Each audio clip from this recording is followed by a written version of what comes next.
नमस्कार, KH media में आप सबका स्वागत है। आज 5 दिसंबर 2020 और 5 दिसंबर की हिमाचल की कुछ बड़ी खबरें लेकर आपके सामने हाजिर हुए हैं। हिमाचल सीएम जयराम ठाकुर ने शिमला के शाहपुर के लोगों को संबोधित करते हुए कहा कि अब वो दौर नहीं है जब बॉर्डरों पर कोरोना की जांच की जाए। उन्होंने कहा कि कैबिनेट सत्र को लेकर फैसला लिया जाना था, लेकिन कोरोना के बढ़ते मामलों को देखते हुए विधायकों की एक बैठक बुलाई गई, जिसमें फैसला लिया गया कि इस बार का सत्र स्थगित किया गया है। साथ ही सीएम जयराम ठाकुर ने कहा कि पंचायत चुनाव समय पर ही होंगे और सरकार अपनी जिम्मेदारी पूरी तरह से निभा रही है। इसके बाद से हमारी सरकार का 3 वर्ष का कार्यकाल पूरा हो रहा है और अगर हम सही बात को कहें कि हिमाचल प्रदेश में 3 वर्ष में से अगर सही मायने में काम करने का मौका मिला वो अभी तक हमको 2 वर्ष, क्योंकि 1 साल हमारा पूरा का पूरा कोविड के नाम पर चला गया है। लेकिन फिर भी उसके बावजूद कोविड के चलते भी हमने काम को रुकने नहीं दिया है, काम को अवरुद्ध नहीं होने दिया है। बाधाएं आई लेकिन उसके बावजूद काम चलते रहे और उसी दृष्टि से मैं आपके इस विधानसभा क्षेत्र में भी मैं कह सकता हूं कि विभिन्न योजनाएं विकास की दृष्टि से जो शुरू की गई थी वो योजनाएं आगे बढ़ी हैं और जो योजनाएं शुरू करनी थी उन योजनाओं को शुरू किया गया और शुरू करने के साथ साथ में उनको मुकम्मल करने की दृष्टि से जो है वो सरकार काम कर रही है। मैंने एक बात को लेकर के स्पष्ट कहा था, पहले से ही बहुत सारे लोग बहुत तरह की बातें कर रहे थे। कैबिनेट का फैसला हमने समय रहते ले लिया था कि विधानसभा का सत्र होना चाहिए। इसलिए ले लिया था क्योंकि आने वाले समय में पंचायत के चुनाव आ रहे हैं। पंचायत के चुनाव आने से पहले हम जो है अपने विधानसभा के सत्र को संपूर्ण कर सकें, इस दृष्टि से हमने निर्णय लिया और निर्णय जब कैबिनेट की सहमति से निर्णय लिया था उस वक्त मामलों में इतनी ज्यादा बढ़ोतरी नहीं थी। इस बीच में अचानक जब मामलों में बढ़ोतरी हो गई, बढ़ोतरी होने के बाद फिर यही बात चली कि सत्र होना चाहिए नहीं होना चाहिए। मैंने हिमाचल प्रदेश के सभी विधायकों को शिमला बुलाया, विधायक दल की बैठक हुई।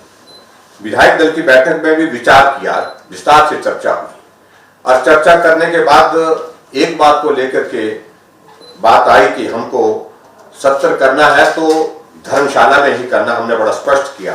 लेकिन उसके बावजूद जहां विधायकों की राय का विषय था उसमें यही बात आ रही थी कि अगर मामलों में बढ़ोतरी होती है, मामले अगर नहीं रुकते हैं कोविड के, तो उस सूरत में पुनः विचार करना चाहिए।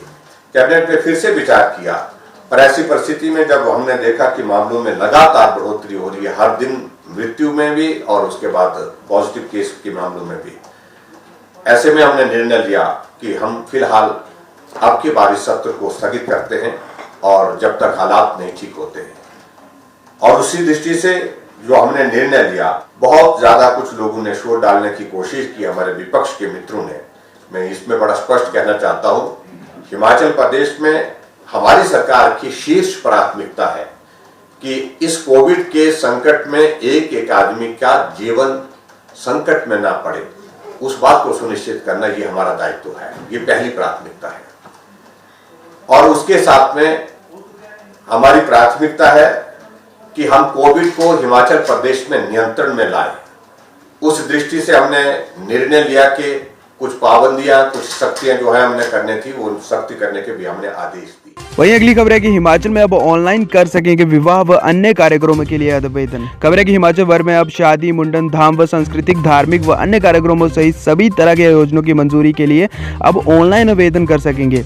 सरकार के इसके लिए कोविड पास की तरह ही पोर्टल जारी कर दिया है, जो कि covid.hp.gov.in पर आयोजन के लिए आवेदन करना होगा। इसके बाद उपमंडल प्रशासन से स्वीकृति मिलेगी। वही कोविड-19 प्रोटोकॉल का पालन कर लोग कार्यक्रम करवा सकते हैं। पोर्टल पर संबंधित व्यक्ति को अपना नाम, पता, कार्यक्रम संबंधी जानकारी, बुलावा पत्र या कार्ड अपलोड करना होगा। इसके बाद रजिस्ट्रेशन हो जाएगी और इसकी एसडीएम से अनुमति मिलेगी। कार्यालय के चक्कर काटने से भी छुटकारा मिलेगा। विवाह आदि के लिए जिला प्रशासन डीजे की अनुमति नहीं दे रहा है। कार्यक्रम में 50 लोगों को ही शामिल हो सकते हैं और प्रोटोकॉल का पालन न होने पर आयोजकों के खिलाफ कानूनी कार्रवाई हो सकती है। एसडीएम हमीरपुर डॉक्टर चिरंजी लाल चौहान ने कहा है कि इवेंट रजिस्ट्रेशन पोर्टल पर लोग विवाह व अन्य कार्यक्रमों के लिए आवेदन कर सकते हैं। पोर्टल पर अपनी और कार्यक्रम की जानकारी उपलब्ध करवाकर व्यक्ति रजिस्ट्रेशन करवा सकते हैं। वहीं अगली खबर है कि सीएम जयराम ठाकुर ने शिमला इंटरव्यू के दौरान कहा कि कोरोना वायरस को रोकथाम में जितनी सरकार की जिम्मेदारी है उतनी भी समाज की जिम्मेदारी है। उन्होंने बताया कि बॉर्डर बंद नहीं किए जाएंगे, वहीं सोशल गैदरिंग जैसे आयोजकों के लिए सख्ती की जाएगी। माननीय उच्च न्यायालय का सम्मान करता हूं।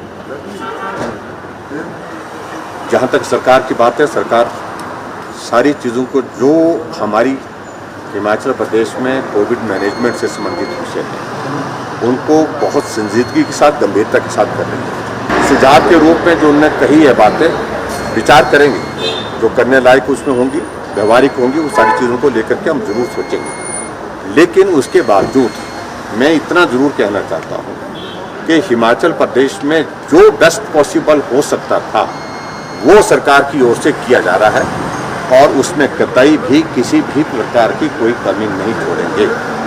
ये मैं बड़ा स्पष्ट करना चाहता हूँ। कहा गया है ठीक है, स्टेटस सपोर्ट देंगे वो सारे सिलसिले में, उसमें हमको कोई दिक्कत नहीं है। लेकिन इसके बाद मैं इतना जरूर कहना चाहूँगा कि हिमाचल प्रदेश में मामलों में बढ़ोतरी हुई है, लेकिन अभी जिस प्रकार से ये कहा जा रहा है कि आप जो है बॉर्डर सुझाव के रूप में बॉर्डर पर ये करने के, वो एक दौर था जब कोविड के मामले बाहर से आ रहे थे, अब मामले अंदर हैं, हमको मैनेज अंदर का करना है।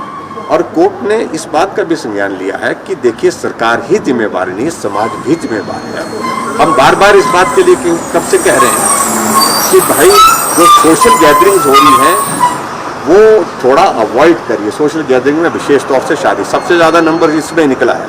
और ऐसी परिस्थिति में हाईकोर्ट ने कहा कि भी समाज को भी इस दायित्व को, इस जिम्मेवारी को समझना चाहिए। कोविड का संकट अभी समाप्त नहीं हुआ, इस बात को हम बार बार कह रहे हैं और उसी दृष्टि से इसको मुझे लगता है कि नीचे तक जो है जहाँ सख्ती के साथ अब लागू करने की जो बात आई उसको हम सख्ती के साथ लागू कर रहे हैं और हमने अब बहुत सख्त जो निर्णय लिए हैं उनको नीचे तक पहुँचाने की हमारी कोशिश है ताकि और संक्रमण तेजी से न हो। टेस्टिंग हिमाचल प्रदेश में देखिए हमारी टेस्टिंग जो है वो 3 टाइम्स एट प्रेजेंट जो 3 टाइम्स इंक्रीज हुई है और इसमें हमारी कोशिश है कि भी ज़्यादा से ज़्यादा, और ये भी एक कारण है, लेकिन जहाँ तक हिमाचल प्रदेश की बात है हम बिल्कुल पूरी ताकत के साथ सरकार की ओर से कोई भी कमी नहीं छोड़ रहे हैं।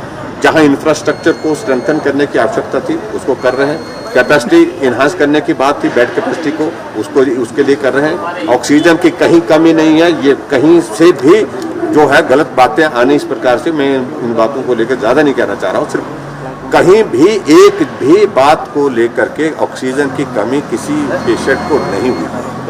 और जहाँ सीनियर डॉक्टर्स की ये 3 महीने पहले हम तय कर चुके हैं, सीनियर डॉक्टर विजिट कर रहे हैं, उनका रोस्टर बना हुआ है, उस रोस्टर को हम मॉनिटर कर रहे हैं, जा रहे हैं डॉक्टर जा रहे हैं, लेकिन फिर भी और सुधार की दृष्टि से जो चीज़ें करने के लिए हैं उनको हम करना चाहते हैं। माननीय उच्च न्यायालय ने जो ऑब्जर्वेशन दे रही है हम उनको एग्जामिन कर रहे हैं और इसमें जो बेस्ट पॉसिबल होगा जो करने की। आपको कोरोना का अपडेट दे दें, अभी तक हिमाचल में 803 नए मामले सामने आ चुके हैं, वहीं 13 लोगों की मौत हो चुकी है और इनमें से 8 शिमला में हैं। खबर है कि प्रदेश में पिछले 24 घंटे के दौरान कोरोना संक्रमण से 13 और मरीजों की जान गंवानी पड़ी है। सबसे ज्यादा 8 मौतें शिमला जिले में हुई हैं, वहीं कांगड़ा व कुल्लू जिले में 2 और मंडी जिले में 1 मरीज की मौत हुई है। राज्य में कोरोना संक्रमण से अब तक 698 मरीजों की मौत हो चुकी है और प्रदेश में शुक्रवार को कोरोना वायरस के 803 मामले सामने आए हैं। तो खबरों की यही समाप्ति करते हैं। खबरों की इसी तरह के रोजाना अपडेट के लिए KH मीडिया चैनल को सब्सक्राइब करना ना भूलें, वीडियो को एक लाइक जरूर दें। धन्यवाद, देखते रहिए KH मीडिया।